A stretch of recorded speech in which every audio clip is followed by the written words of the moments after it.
Jó reggelt kívánok, hogy vagy? Let's see, where am I today? Hungary. Hungary. Magyarország. Magyarország. Boy,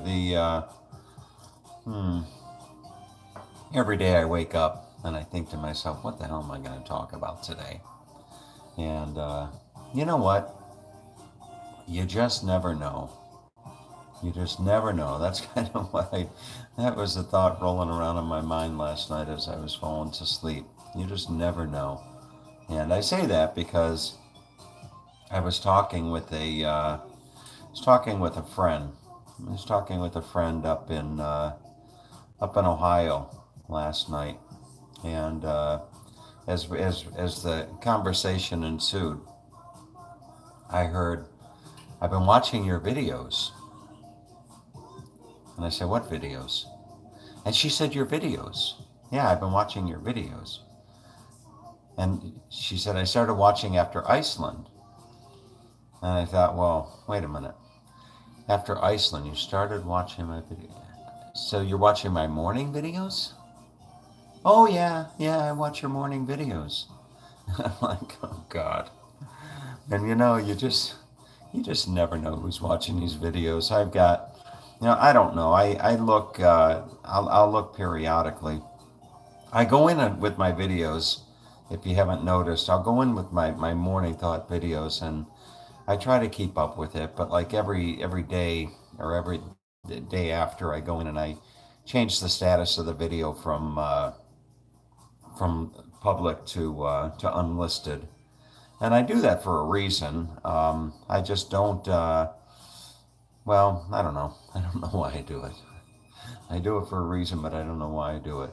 But I just figure that people that watch my videos over a prolonged period of time, they they they get to know and they get to understand me, as opposed to somebody that may come into my life and then just kind of jump right in. Uh,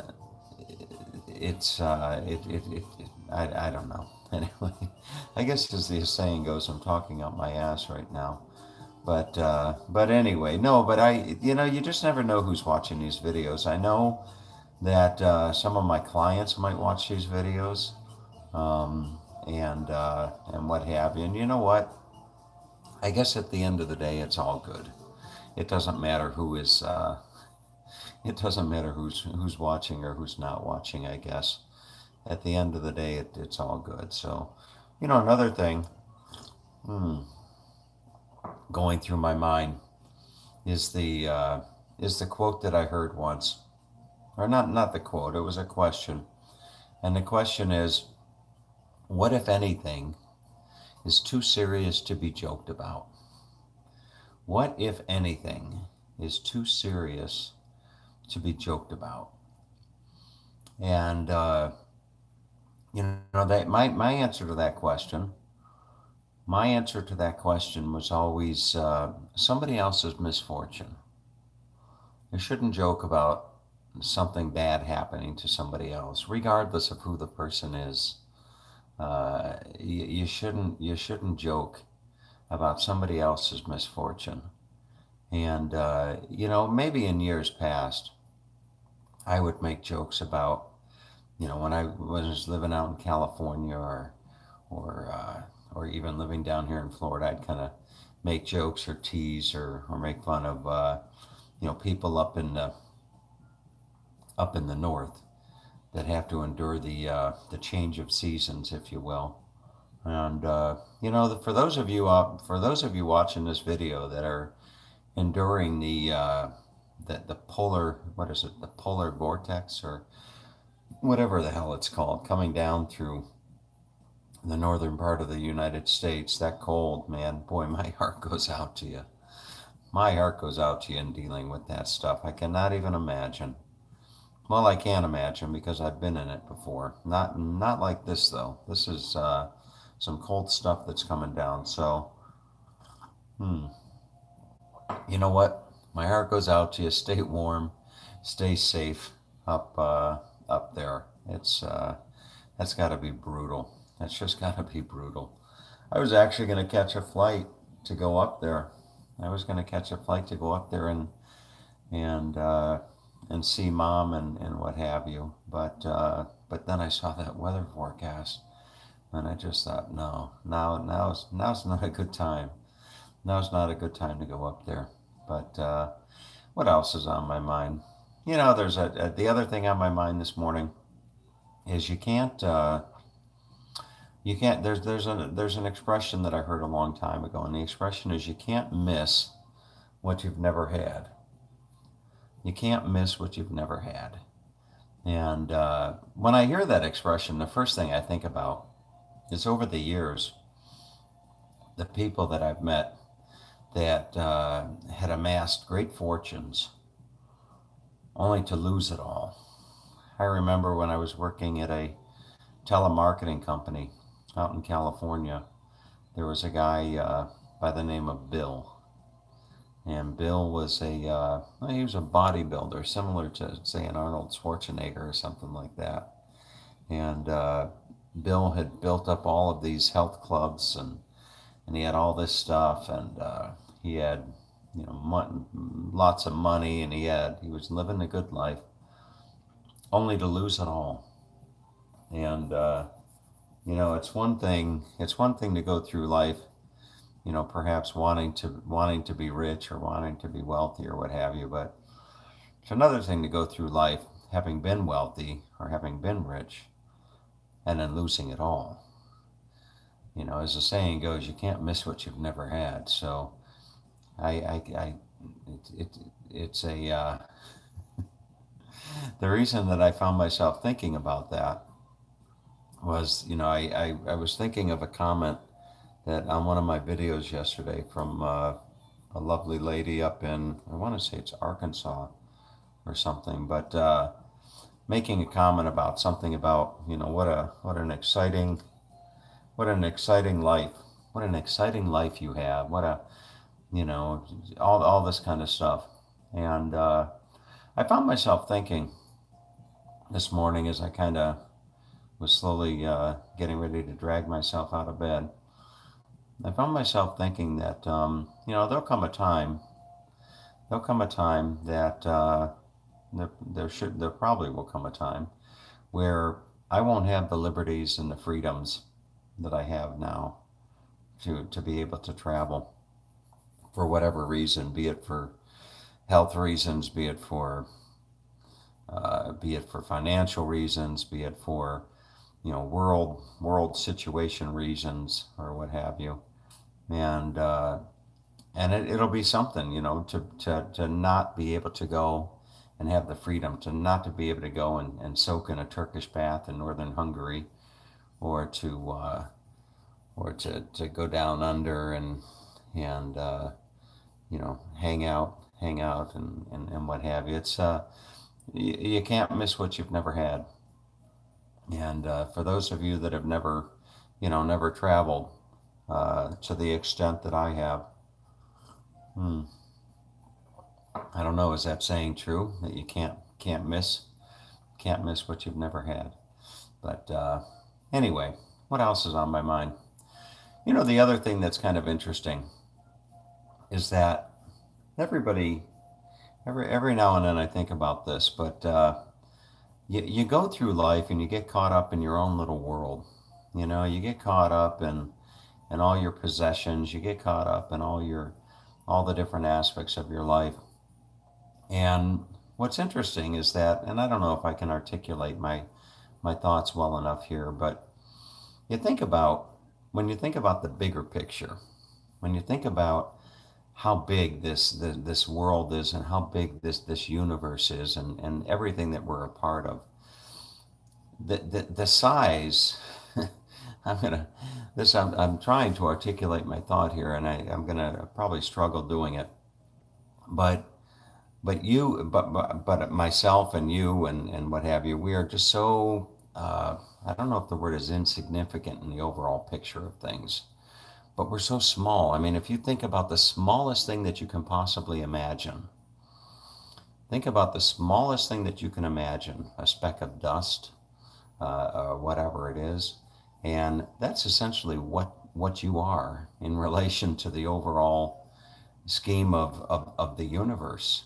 I mean, you're just,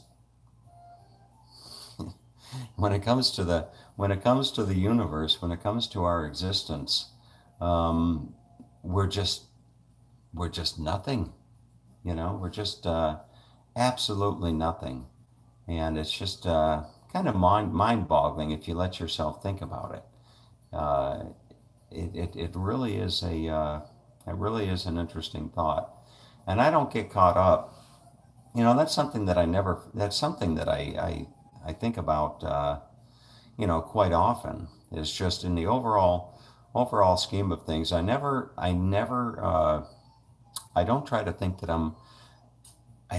I try not to think that I'm any, what's the word? More important than anything else, or more important than anyone else. I'm just, boy, I'm struggling with my thoughts here. But anyway, I don't get caught up in all of the, you know, worldly things, so to speak. The what I have or what I don't have, or what, you know, it's just kind of like we're in this life, we're just kind of passing through. You know, we're just passing through this realm of existence, if you will. And in the overall scheme of things, you know, I and you for that matter are just a speck. You know, just a speck, just a not even a blip in the overall scheme of things. I don't know if that's a depressing thought or what have you, but it's but it's reality. So anyway, all right, enough of that. Let's play Jeopardy. Alexa, volume 1. I had music playing. Alexa, stop. Now, yesterday, I should have gotten at least 5 out of 6.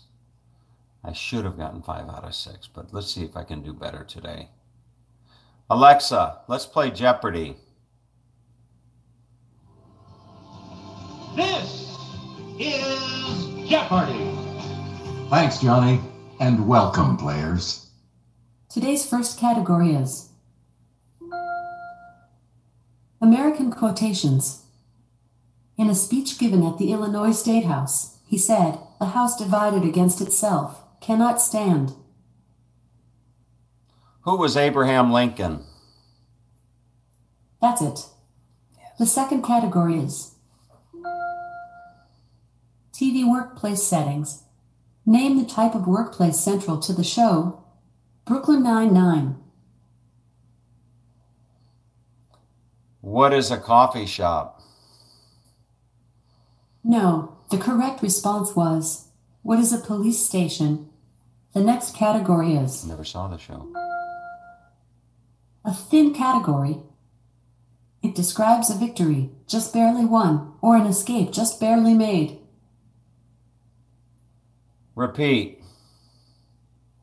Again, the category is a thin category. It describes a victory just barely won or an escape just barely made. I don't know.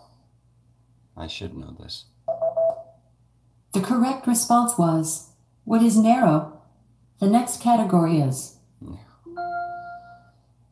government. In 2018, Gina Haspel became the director of this organization. I don't know. The correct response was, what is the CIA? The fifth category is Only one today? hamburgers. Oh, I know hamburgers. In 1842, this Hamburg-born composer wrote the Wedding March. Who is Strauss? That is incorrect. The correct response was, who is Felix Mendelssohn? The last category is supposed to know that? fries. In Canada, McDonald's serves this dish of fries Smothered in gravy and cheese curds. I don't know. The correct response was, what is poutine? Poutine. Let's see how you did on this set. Shitty. Bomber. You only got one right. Come back tomorrow for more clues. Paula, how many did you get? Huh? Paula's up in New Orleans, which Paula's been with me for a while. But anyway, one out of 6. That's embarrassing. You know, that really is embarrassing. I open myself up to it, though. You know, when I do these live things, you know. Now, if Skip Smith, I haven't talked about Skip for a while. If Skip Smith was doing this video, Skip doesn't have the cojones to do live videos. He doesn't. Skip, he'll do his videos, and then he'll spend all day splicing them together, you know, to do them right. And if Skip Smith was doing this video, he would sit around and he would record nothing but him playing Jeopardy for like 2 months. And then he would just take out he would splice out just the ones that he got, and then he would put them all together in one video, and he'd make himself look really smart. That's what Skip Smith would do. Speaking of which, I am going to see Skip Smith. I'm going to see Skip Smith. No, I'm going to see Sue Smith. I'm not going to see Skip Smith. I wouldn't go out of my way to go see Skip Smith, but I'm going to see Sue Smith and their little dog. Every now and then when I go to talk, Katie is the little dog. Going to see Katie and Sue, but Skip will just happen to be there, I'm sure. But anyway, I'm gonna go see them this coming weekend. But let's do our high hope. Embrace the wrinkles. Is there anything more soulless than the Botox look? Is there anything more soulless than the Botox look? Accept the wisdom lines and the gray or the thinning hair. Weave them in with your memories. Take charge as you journey into the third age. Go with pride and optimism. Go with pride and optimism. And the quote for the day is from Oscar Wilde. Experience is the one thing you can't get for nothing. Experience is the one thing you can't get for nothing. So that's your high hope for the day, folks. Have a great day, and for those of you up north, stay warm. All right, stay warm. So call in sick from work. Turn up the heat. Turn up the heat to like 76 degrees or something like that. But anyway, take good care.